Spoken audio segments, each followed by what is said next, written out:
Bill Maher just absolutely destroyed Donald J. Trump. And trust me, it gets personal. Let's unpack this. Yeah, the Kennedy Center is not something I really care a lot about, but I do care that an American president doesn't see anything wrong with him personally taking it over, or that his communications director, Stephen Chung, said it was justified because Trump, quote, is a virtuoso and his musical choices represent a brilliant palette of vibrant colors when others often paint in pale pastels. And these bills they've introduced to make Trump's birthday a holiday and put him on currency and Mount Rushmore, this is not what we do here, guys.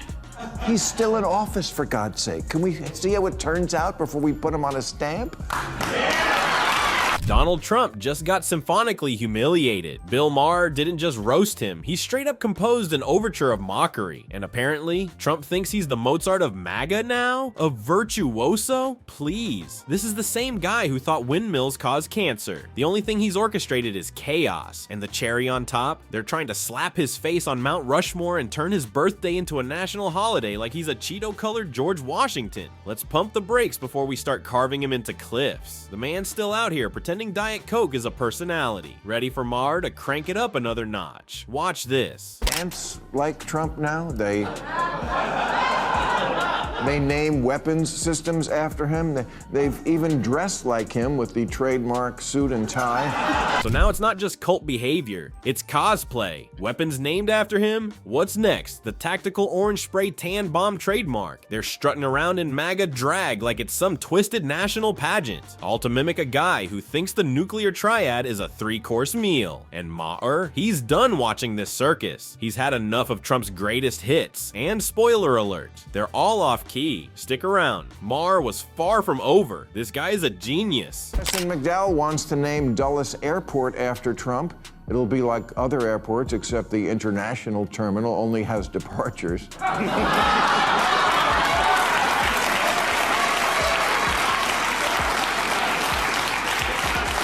There's also a bill in Congress to add Trump to Mount Rushmore, because like Washington, he's a patriot. Like Teddy Roosevelt, he's a renegade. And like Abraham Lincoln, he's not really helping the theater scene in Washington, D.C. Naming Dulles Airport after Trump? What's next? Turning Air Force One into a golden elevator. Bill Maher doesn't just hit, he obliterates. An airport named after Trump would be perfect, though. It only takes off, never lands in reality. And don't even get us started on the Mount Rushmore fantasy. Sure, he's like Washington, if Washington lied every 5 minutes and couldn't spell Constitution. And the Lincoln joke, devastating. I mean, he's not helping the theater scene in DC. That's not just shade, that's a full solar eclipse. If I admit that there is a level of Trump derangement syndrome on the left, will you admit that this shit is also deranged? All the people... Maher goes full gladiator here, basically saying, fine, we're obsessed, but you people are out here building MAGA monuments like it's a religion. And he's not wrong. Trump's fan base acts like he's the second coming of this, a spray-tanned messiah. The man's got more statues and tribute merch than actual accomplishments. And the wildest part, he loves it. That ego, bloated enough to get its own zip code, is Trump's real legacy. From casinos to coups, it's the one thing he's never filed for bankruptcy on. Next up, it only gets worse for Donnie. Much worse. Stock market has lost $5 trillion in 3 weeks. Yes, Trump, he's the Ozempic of the economy.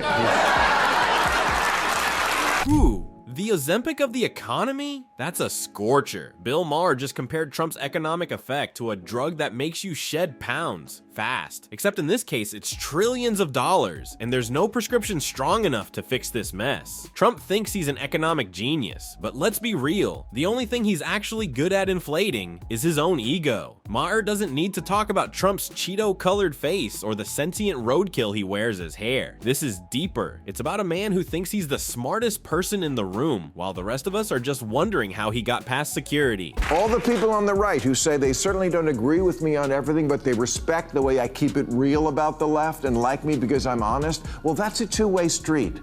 Are you being honest? At Trump's speech this month to a joint session of Congress, he claimed the government had spent $8 million making mice transgender. It did not.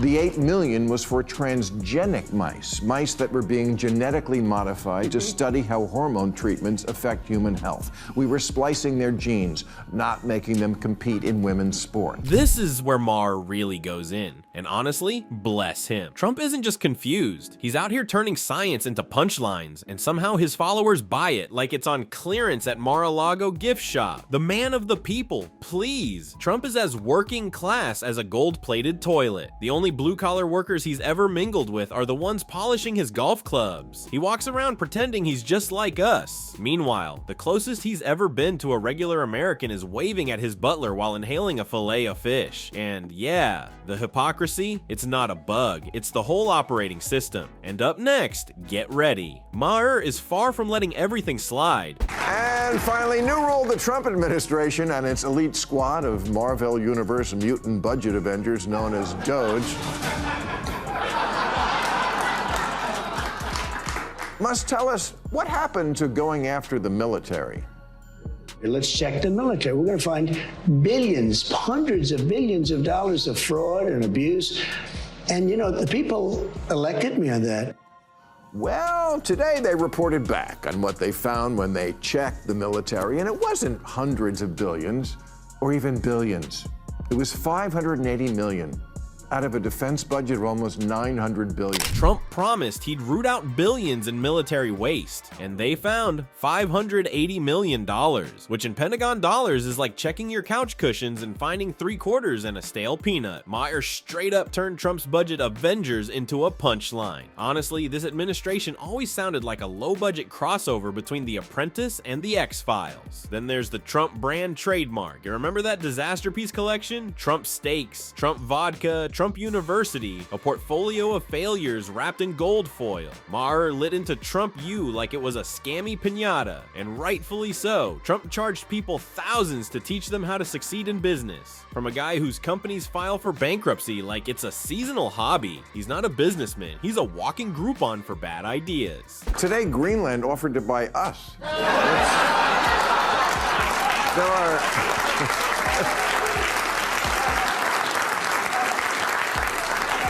There are CEOs out there begging Luigi Mangione to shoot them in the back of the head.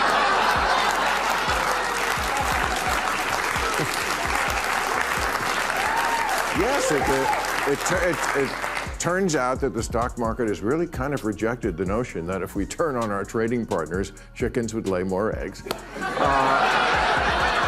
And then came the economic takes. Oh boy, that went absolutely viral. Maher's bit about CEOs begging for mercy? Brutal, but also accurate. Trump's trade ideas were so bad, they made the Greenland take look rational. The only market boom he triggered was in comedy writing. And we can't forget Trump's soulmate, Twitter. The man didn't use Twitter, he lived there, tweeting at 3 a.m. like a teen who just discovered conspiracy TikTok. Maher painted it perfectly. Trump holed up with a Diet Coke, a box of Cheez-Its, and a Wi-Fi connection, acting like the world was his comment section. His tweets weren't policies, they were tantrums in 280 characters, and his presidency, it was less commander-in-chief and more chaos-in-chief. Maher summed it up like this: America rolled the dice on a loud, gold-plated gamble, and we all saw just how bad it could really get. But hold up, if you thought this roast was rough, see what happens next.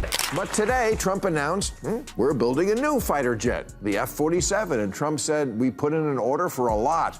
We can't tell you the price.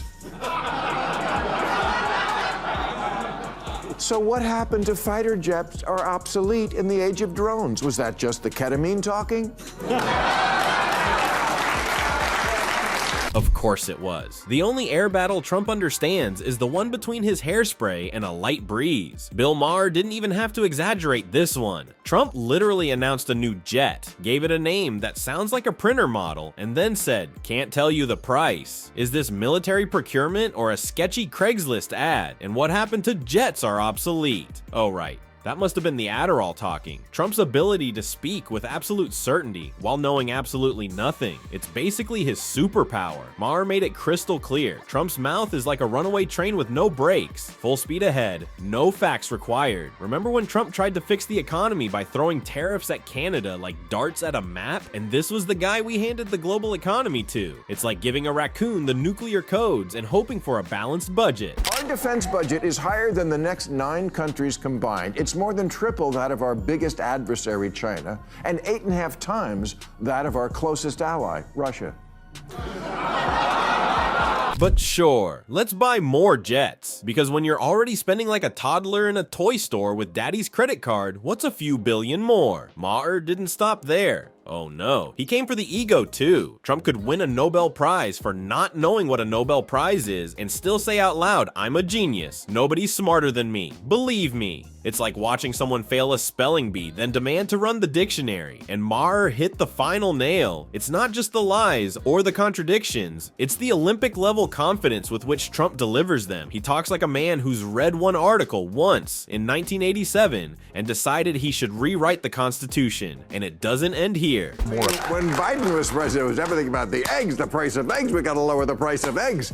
And now Trump retweeted somebody last week who said, "Shut up about the eggs." And Americans are like, "But we need eggs. What else are we going to throw at the Teslas?" Nothing says economic strategy like obsessing over eggs. When Biden was in office, it was a full-blown egg emergency. Now that Trump's back in the spotlight, he's literally telling people to shut up about eggs. Like he just realized chickens aren't on the Forbes list. And Maher, he cut right through it. Trump's idea of leadership is saying something absurd, pretending it's profound, and waiting for the applause. It's like watching a magician who never actually does a trick, just waves his arms and yells, "Believe me." And then there's the media. Oh boy, Trump's war on journalism isn't about truth, it's about optics. He doesn't want to fight fake news, he just wants every camera pointed at him. Maher put it best, it's the orange pot calling the press kettle fake. Except this pot has a Twitter addiction and a wig that could qualify for emergency disaster relief. Closed power lines keep causing fires and keep not getting buried underground because it's expensive. I've heard people say, "Do you want to pay more taxes to fund this?" No. I want you to use the exorbitant taxes you already collect to prioritize it. And just like those unburied power lines, Trump's presidency kept sparking disaster after disaster. It wasn't about priorities, it was about headlines. He treated the Oval Office like it was a green room for The Apprentice. All drama, no substance. And when someone finally dared to call out his nonsense, cue the meltdown. Trump can throw shade, insults, and conspiracy theories, but the minute someone claps back, he spirals fast. Maher nailed it. Trump has the skin of a grocery store turkey slice, thin, fragile, and prone to collapse under pressure. And the wildest part, we're still watching the reruns of this reality show presidency. You know, there's a pattern in American politics, and it's about overreaching. Whenever someone wins an election big time, and Trump kind of did, they overreach. And that seems to be what's going on. And I said, you know, maybe the best thing the Democrats can do is just be as lame as they are, and that strategy's working perfectly. No, well... And James Carville this week kind of one-upped it. He said, what the Democrats, I'm just asking, I'm not saying I necessarily agree with it. He said, they need to just play dead, because this administration, only 5 weeks old, is making itself so unpopular that the worst thing anybody else can do is just get in the way. They're digging a hole, let them dig.